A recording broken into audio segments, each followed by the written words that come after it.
नमस्कार मित्रांनो, महाराष्ट्र शासन निर्णय या यूट्यूब चॅनलमध्ये मी निलेश सर आपल्या सर्वांचे पुन्हा एकदा स्वागत करतो। मित्रांनो, आजच्या व्हिडिओमध्ये आपण महाराष्ट्र शासन महिला व बालविकास विभाग यातर्फे आलेला एक अत्यंत महत्त्वाचा GR हा आपण पाहणार आहोत। नेमकी GR शासन निर्णय हा काय तो सर्वच आपण जाऊनच घेणार आहोत। पण तत्पूर्वी जर का तुम्ही चॅनलवर नवीन असाल तर नक्कीच आपल्या चॅनलला सबस्क्राईब करून घ्या, जेणेकरून नवीन व्हिडिओ तुमच्यापर्यंत पोहोचत राहतील। तर जराही वेळ न घालवता आपण व्हिडिओला सुरुवात करूया। संपूर्ण अपडेट काय सर्वच्या सर्व आपण जाणून घेऊयात।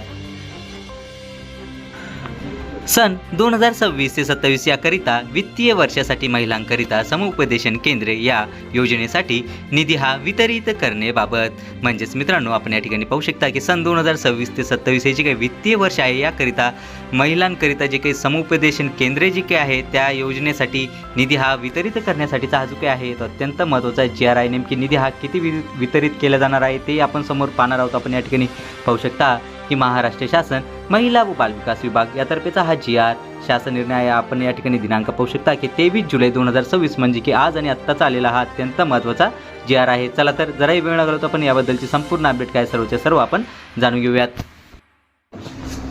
शासन निर्णय सन 2026 ते 27 या आर्थिक वर्षातील महिला व बालकांवर होणाऱ्या अत्याचारांना प्रतिबंध करण्यासाठी पोलीस स्टेशनच्या आवारात स्थापन करण्यात आलेल्या महिला समुपदेशन केंद्रातील कार्यरत समन्वयक व समुपदेशक यांचे जे काही मानधन आहे व समुपदेशन केंद्राचा प्रशासकीय खर्च व प्रशिक्षण यावरील खर्चासाठी विवरणपत्रातील रकाना क्रमांक 2 मधील लेखाशीर्ष उद्दिष्टाकरिता रकाना क्रमांक 4 प्रमाणे एकूण 1,62,52,000 फक्त इतका निधी हा आयुक्त महिला व बालविकास पुणे यांना वितरित करण्यास या शासन निर्णयाद्वारे मान्यताही देण्यात येत आहे। म्हणजेच मित्रांनो, आपण या ठिकाणी पाहू शकता की सन 2026 ते 27 हे जे काही आर्थिक वर्ष आहे या आर्थिक वर्षामधील जे काही महिला तसेच बालकांवर होणारे जे काही अत्याचार आहे त्यांना प्रतिबंध करण्यासाठी पोलीस स्टेशनच्या आवारात स्थापन करण्यात आलेले जे काही महिला समुपदेशन केंद्र आहे त्या केंद्रातील कार्यरत असलेले जे काही समन्वयक आहेत व तसेच समुपदेशक आहे यांचे जे मानधन आहे तसेच समुपदेशन केंद्राचा प्रशासकीय खर्च